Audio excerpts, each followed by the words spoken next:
वालेकुम स्टूडेंट्स, कैसे हैं आप सब? ठीक हैं, उम्मीद करता हूँ हैरियत से होंगे। आप लोगों ने देख तो लिया होगा हमारा जो आज का जो टॉपिक है वो क्या है, माइटोकॉन्ड्रिया।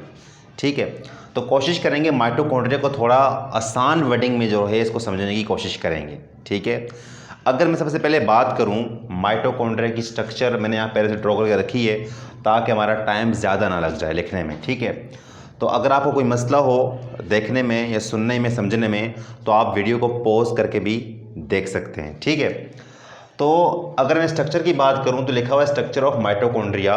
ठीक है, उसकी जो शेप है, जो उसकी शक्ल जो होती है, स्ट्रक्चर का मतलब शक्ल ही होता है, ये याद रखिएगा।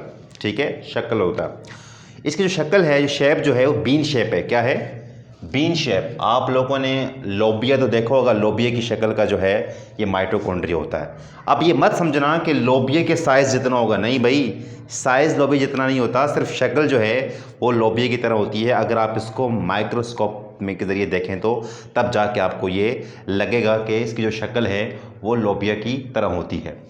दूसरी बात, इसका जो डायमीटर है वो 0.1 से लेके 0.5 मिलीमीटर तक होता है, जो मैंने यहाँ पे ड्रॉ किया। देखें, ये डायमीटर है इसका, जो 0.1 से लेके 0.5 जो है मिलीमीटर तक होता है।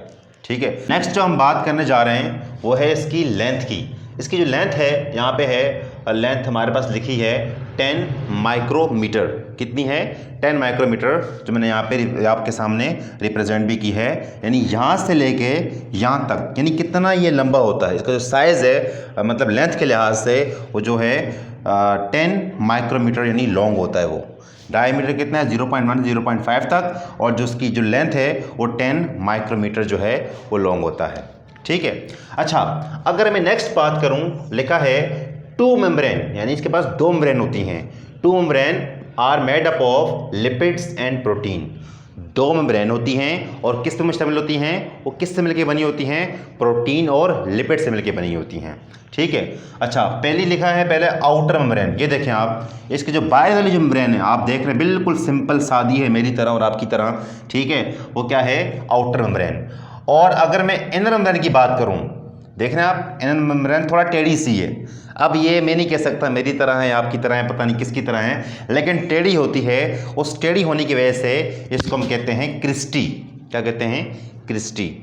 इनर मेम्ब्रेन अंदर से फोल्डिंग होती है, फोल्ड, मैंने यहाँ पे लिखा भी है, inner membrane due to folding, folding की वजह से इज कॉल्ड क्रिस्टी, इसको हम क्रिस्टी कहते हैं। ठीक है जी। अच्छा, नेक्स्ट जो है हमारे पास जो है मैट्रिक्स। जो हमारे पास जो क्रिस्टी है, क्रिस्टी के अंदर क्या होता है? मैट्रिक्स। जो ब्लू कलर आप देख रहे हैं, मैंने यहाँ पे जो है वेव्स की तरह मैंने बनाया है, ये आपके पास क्या मैट्रिक्स है। ये जेल की तरह होता है, फ्लूइड नमा होता है, ये इसको हम क्या कहते हैं? मैट्रिक्स कहते हैं। अब सर ये मैट्रिक्स क्या है? मैट्रिक्स के अंदर होता क्या है? भाई सबसे मेजर पोर्शन जो है वो मैट्रिक्स ही होता है। सारा काम माइटोकॉन्ड्रिया में जो भी कर रहा होता है ना, जो भी काम हो रहा होता है वो मैट्रिक्स के अंदर ही हो रहा होता है। मैट्रिक्स के अंदर अब कौन कौन से कंपोनेंट्स होते हैं, मैंने आपके सामने यहाँ पे लिखा है। मैट्रिक्स के अंदर जो है ऑर्गेनिक कंपाउंड्स होते हैं। सर कौन कौन से ऑर्गेनिक कंपाउंड? डीएनए इसके पास होता है, राइबोसोम होता है, एंजाइम होता है, प्रोटीन है, और कार्बोहाइड्रेट्स उसके पास होते हैं। सबसे इंटरेस्टिंग जो इसमें सबसे इंटरेस्टिंग बात जो है वो ये है कि भाई माइटोकॉन्ड्रिया के पास जो ना अपना डीएनए होता है। क्या होता है?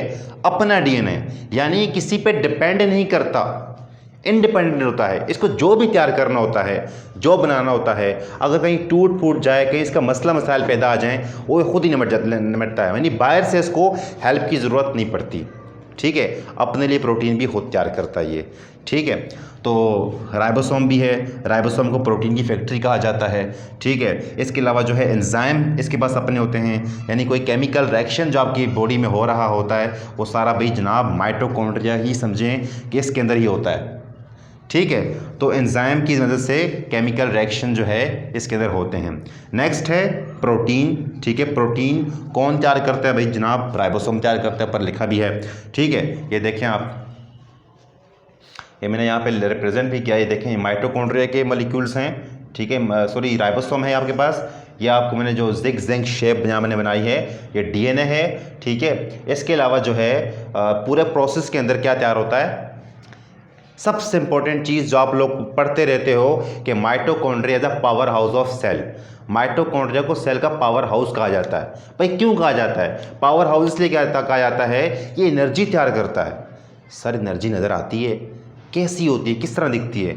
जनाब ये है एटीपी, ये है वो एनर्जी का मॉलिक्यूल जिसको कहते हैं एनर्जी रिच मॉलिक्यूल, जिसके पास एनर्जी होती है।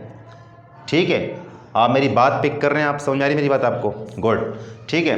तो एटीपी जो है एक एनर्जी रिच कंपाउंड है जो कौन तैयार करवाता है? माइटोकॉन्ड्रिया तैयार करता है। किस तरीके से तैयार होता है जनाब? ठीक है, आप लोग जो सांस लेते हैं, ठीक है, सांस मैंने यहाँ पे लिखा भी है, क्वेश्चन भी यहाँ पे किया है कि why mitochondria are centre of aerobic respiration. Mitochondria को सेंटर ऑफ एरोबिक रिस्पायरेशन क्यों कहा जाता है? वो इसलिए कहा जाता है क्योंकि पहली बात तो समझे कि एरोबिक रिस्पायरेशन होती क्या है। What is aerobic respiration? देखिए भाई, एरोबिक रिस्पायरेशन ऐसी रिस्पायरेशन को कहते हैं जिसमें ऑक्सीजन की नीड पड़ती है in the presence of oxygen. किसकी? प्रेजेंस ऑफ ऑक्सीजन, यानी ऑक्सीजन की मौजूदगी में जो है जो हमारे पास रिस्पायरेशन होती है उसको हम एरोबिक रिस्पायरेशन कहते हैं। प्रेजेंस ऑफ ऑक्सीजन, ठीक है। हम जो जितने भी जानदार हैं तकरीबन वो हमारे अंदर एरोबिक रिस्पायरेशन ही होती है, यानी हमें ऑक्सीजन चाहिए होती है। ठीक है, कुछ जानदार ऐसे भी हैं जो बगैर ऑक्सीजन के भी रहते हैं, वो इंशाल्लाह हम नेक्स्ट टॉपिक में पढ़ेंगे। ठीक है, वायरस की एग्जांपल ले लो। वायरस में हो गया कुछ बैक्टीरियाज भी हैं जो विदाउट जो है ऑक्सीजन के सर्वाइव कर सकते हैं, हम आगे जाके पढ़ेंगे। ठीक है, और सवाल का जवाब भी लिखा हुआ है कि ऐसा क्यों है? Because this process is responsible for making ATP. Aerobic respiration जो होती है, ठीक है, वो रिस्पॉन्सिबल है किसके लिए? एटीपी के लिए। एटीपी तैयार करना, भाई मकसद ये हमारा है कि भाई माइटोकॉन्ड्रिया से हमें बस एटीपी चाहिए, बस एटीपी बन जाए, हमारा मकसद पूरा हो जाना है। क्योंकि बॉडी को हमारी जो है एनर्जी चाहिए होती है। अब एनर्जी किस फॉर्म में? देखें आप, मैं आपसे बात कर रहा हूँ, साउंड एनर्जी है, अपनी मूवमेंट कर रहा हूँ, देखें आप, एक काइनेटिक एनर्जी है। बॉडी के अंदर बहुत सारे प्रोसेस के लिए एनर्जी की रिक्वायरमेंट होती है जो कि माइटोकॉन्ड्रिया ही पूरा कर रहा होता है। You got my point? Good. अच्छा जी, यूजिंग केमिकल एनर्जी, ठीक है, फाउंड इन कार्बोहाइड्रेट। ठीक है, आप जो सांस लेते हो वो है एरोबिक रिस्पायरेशन। ठीक है, वो आपने ऑक्सीजन ले ली, अब आपकी बॉडी में कार्बोहाइड्रेट होता है। माइटोकॉन्ड्रिया के पास भी कार्बोहाइड्रेट मौजूद है। ठीक है, उन दोनों के दरमियान केमिकल रिएक्शन होता है। कौन करवाता है? वो करवाता है एंजाइम करवाता है। ठीक है, एंजाइम ने केमिकल रिएक्शन करवा दिया, यानी ऑक्सीजन को कार्बोहाइड्रेट के साथ जो है जो रिएक्शन था वो हो गया, उसकी फॉर्म में हमें क्या मिल जाती है? हमें क्या मिलता है? एटीपी मिल जाता है। एटीपी कहाँ? माइटोकॉन्ड्रिया में स्टोर हो जाता है। वक्त को ज़रूरत पड़ने के साथ हम इस्तेमाल कर लेते हैं। ठीक है, बाकी इस तरह प्रोसेस चलता रहता है। ये पूरा प्रोसेस था किसका? माइटोकॉन्ड्रिया का। Okay, stop.